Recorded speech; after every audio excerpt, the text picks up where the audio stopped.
نحمدہ و نصلی علی رسولہ الکریم اعوذ باللہ من الشیطان الرجیم بسم اللہ الرحمن الرحیم۔ ہجری سال کا پہلا مہینہ محرم الحرام۔ محرم الحرام سے مراد عزت والا مہینہ، احترام والا مہینہ، اکرام والا مہینہ لیا جاتا ہے۔ اس ماہ مبارک کی فضیلت یہ ہے کہ اس کا آغاز سن ہجری یعنی وہاں سے ہوتا ہے کہ جب رسول اللہ صلی اللہ علیہ وآلہ وسلم نے ہجرت فرمائی، اسی لیے اس کو سن ہجری سے تعبیر کیا جاتا ہے۔ اور محرم کی جو تاریخ بن گئی، جو ہسٹری بن گئی، جو عزت و اکرام بن گیا، اس کے سابقہ معاملات سے قطع نظر اس عہد میں، ان معاملات میں جو اہم ترین بات ہوئی وہ یہ ہوئی کہ اللہ تبارک و تعالیٰ کے نبی رحمت صلی اللہ علیہ وآلہ وسلم کے عشرائے مبشرہ میں سیدنا عمر فاروق رضی اللہ تعالیٰ عنہ یکم محرم کو شہادت ہوئی اور 10 محرم کو امت کے لیے وہ قیامت کبریٰ واقع ہوتی ہے جس کو شہادت امام حسین رضی اللہ تعالی عنہ کہا جاتا ہے۔ دیکھنا یہ چاہیے، سمجھنا یہ چاہیے کہ کیا حضرت امام حسین رضی اللہ تعالیٰ عنہ شہادت ذاتی مقاصد کے لیے تھی، ذاتی مفاد کے لیے تھی، یا اجتماعی طور پر امت مسلمہ کی بہتری اور نانا حضرت محمد مصطفیٰ صلی اللہ علیہ وآلہ وسلم کی لائی ہوئی شریعت، پھیلائے ہوئے دین کی بقا کے لیے؟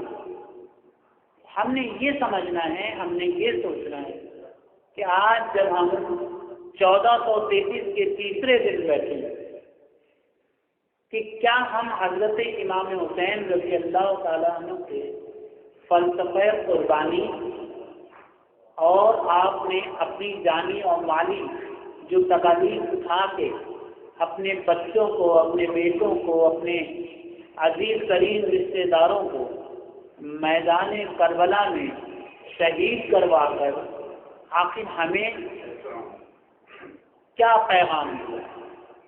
پیغام وہ یہ ہے کہ حق کی خاطر، اصول کی خاطر، معیار کی خاطر، دین کی حفاظت کی خاطر، شریعت کے تقاضوں کی خاطر کبھی بھی کسی بھی طاقت سے نہ تو ڈرنا چاہیے، نہ ہی اس سے خوفزدہ ہونا چاہیے، اور نہ ہی مصلحت پسندی کا شکار ہونا چاہیے۔ حضرت امام حسین رضی اللہ تعالیٰ عنہ کو حکومت کی خواہش نہیں تھی۔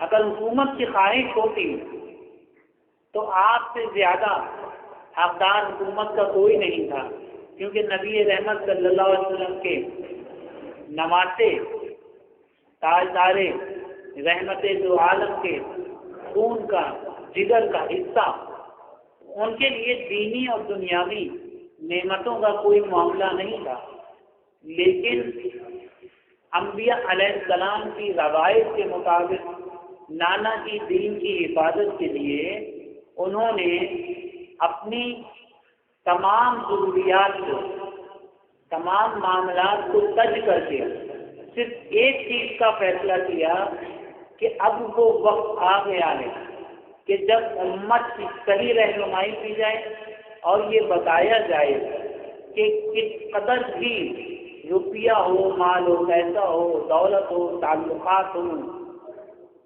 رشتے داریاں ہوں، لیکن اصول کے آگے سب علیحدہ ہیں، فالتو ہیں، بیکار ہیں۔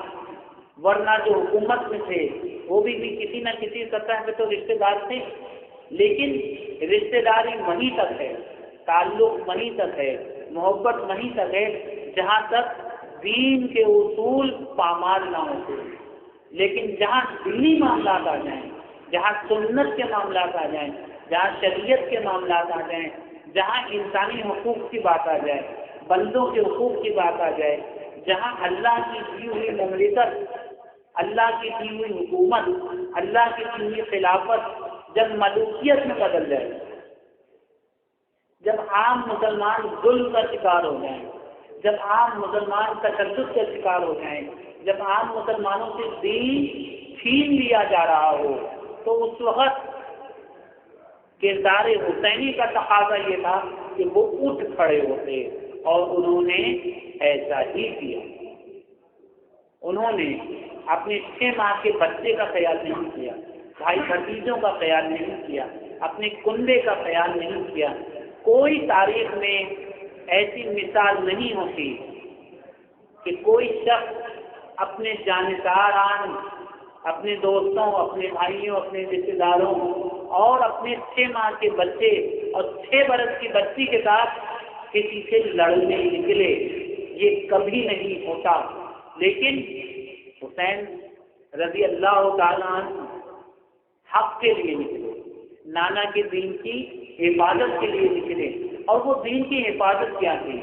آج 1433 میں ہمیں یہ سمجھنا چاہیے کہ وہ حفاظت مملکت کی خواہش نہیں تھی، عہدے کی آرزو نہیں تھی، اپنے آپ کو منوانے کی خواہش بھی نہیں تھی، نہ یہ آرزو تھی کہ میں رحمت عالم صلی اللہ علیہ وسلم کا نواسا ہوں، نہ یہ خواہش تھی کہ میں علی مرتضیٰ خلیفہ چہارم کا بیٹا ہوں، نہ یہ خیال تھا کہ میں خاتون جنت کا، دختر رسول صلی اللہ علیہ وسلم کا وارث ہوں۔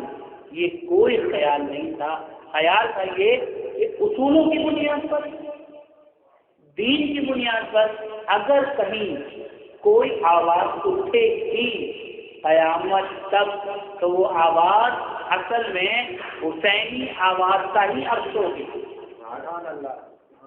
وہ آواز حسینی آواز کا عکس ہوگی، وہ صدا ہوگی جو 63 ہجری سے اور آج تک مسلسل سفر میں قافلہ حسین کبھی رکا ہی نہیں۔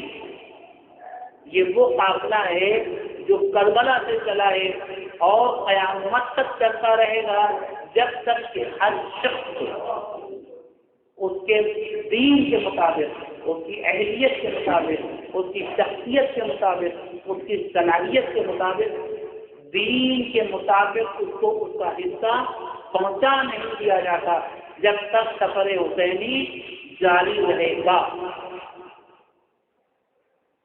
ہم اور آپ کیا کرتے ہیں؟ ہم اور آپ مصلحت پسندی کا شکار ہو جاتے ہیں۔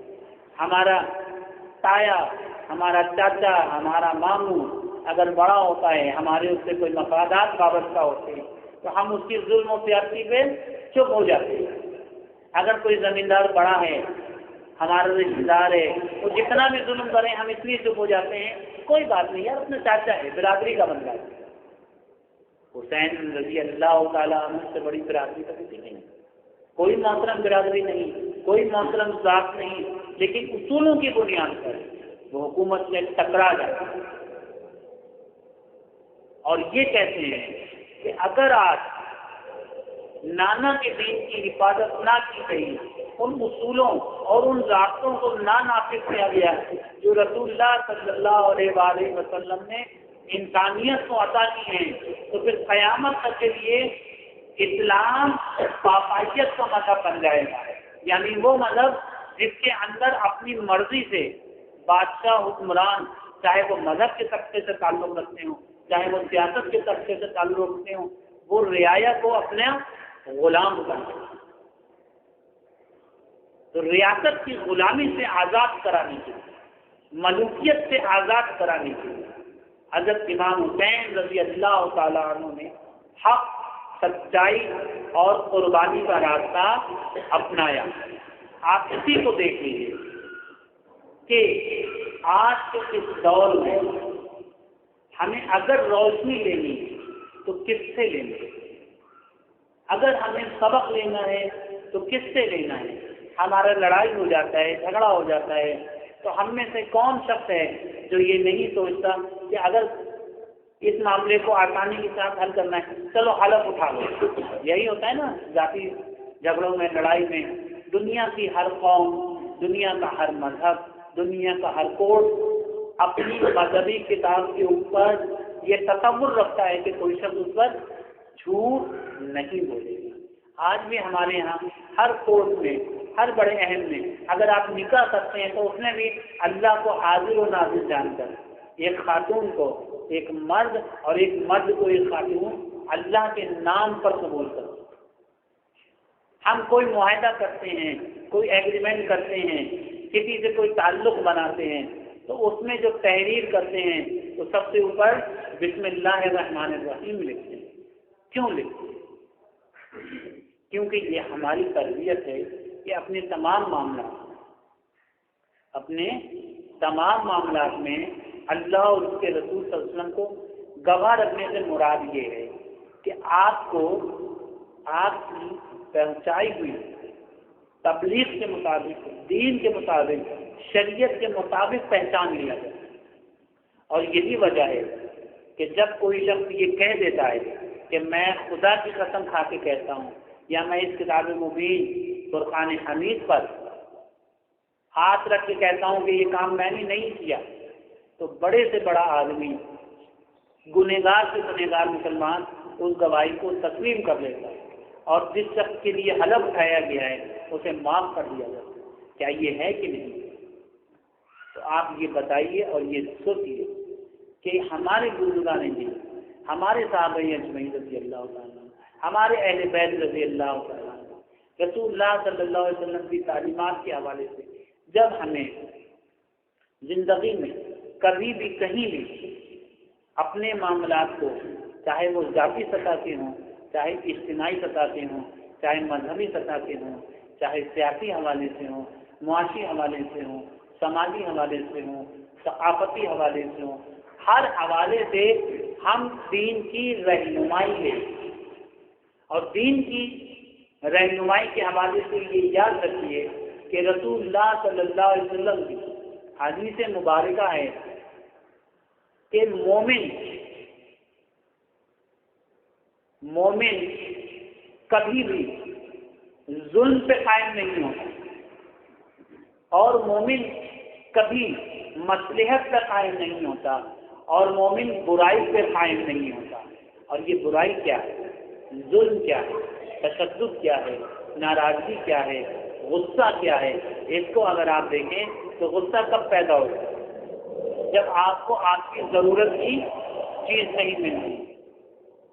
ایک چیز تو یہ ہے کہ کسی نے آپ سے پانی مانگا، آپ کو شدید پیاس لگی ہے، آپ کو غصہ آ گیا، آپ کھانا کھا رہے ہیں، ہوٹل میں بیٹھے، ویٹر سے کہا پانی لے آؤ، وہ دیر لگی، آپ کو غصہ آ گیا۔ ایک تو غصہ یہ ہے نا کہ آپ ذرا سے معاملے میں اٹھ کے یا تو اپنا حق لے سکتے ہیں یا خود پانی کا گلاس لے سکتے ہیں، لیکن پانی پہنچانا، پائپ لائن بچھانا، سیوریج کا سسٹم بنانا، یہ کس کا معاملہ ہے؟ یہ کس کا ذمہ داری ہے؟ یہ ریاست کی ذمہ داری، اور یہ لوگوں کا حق ہے کہ جب وہ ٹیکس دے رہے ہیں تو انہیں ان کی ضرورت کے مطابق چیز میں، یہی ہے نا حق۔ بھائی آپ ٹیکس دیتے ہیں نا۔ اب ظلم کیا ہے؟ ظلم یہ ہے کہ آپ کو آپ کی ضرورت کے مطابق رزق نہ ملے، ضرورت کے مطابق تعلیم نہ ملے، ضرورت کے مطابق زندگی گزارنے کی سہولیات نہ ملے۔ عیاشی ایک علیحدہ چیز ہے، ضرورت ایک علیحدہ چیز ہے۔ بعض اوقات آپ یہ بھی دیکھتے ہیں کہ یار گاڑی بڑی نہیں صحیح تو کیا ہوا، ٹرانسپورٹ تو چلنی چاہیے نا، میں اپنے کام پہ تو پہنچ جاؤں، چاہے ویگن سے پہنچوں، چاہے رکشے سے پہنچوں، چاہے ٹیکسی سے پہنچوں، لیکن میں پہنچ تو جاؤں۔ لیکن اگر کوئی جلسہ ہو رہا ہوگا اس شہر میں بڑا تو آپ کو کوئی ٹریفک نہیں مل رہی، ہوتا ہے کہ نہیں؟ کوئی ویگن نہیں مل رہی ہوتی، اس دن آپ کا یا تو ناغہ ہو جاتا ہے۔ تو یہ چھوٹے چھوٹے ایسے معاملات ہیں جن کا تعلق ذمہ داری سے ہے، اور یہ ذمہ داری کس کی ہے؟ خلیفہ وقت۔ خلیفہ وقت سے مراد اس زمانے میں آپ خلیفہ کہتے تھے، آج آپ اسے صدر کہہ لیں، وزیر اعظم کہہ لیں، چھوٹی سطح پہ وزیر اعلیٰ کہہ لیں۔ تو حکومت کی سہولیات کی ذمہ داری ریاست کے ذریعے وزیر اعظم کی ہے، صدر کی ہے، وزیر اعلیٰ کی ہے اور منتخب نمائندوں کی۔ یہ آپ کا حق ہے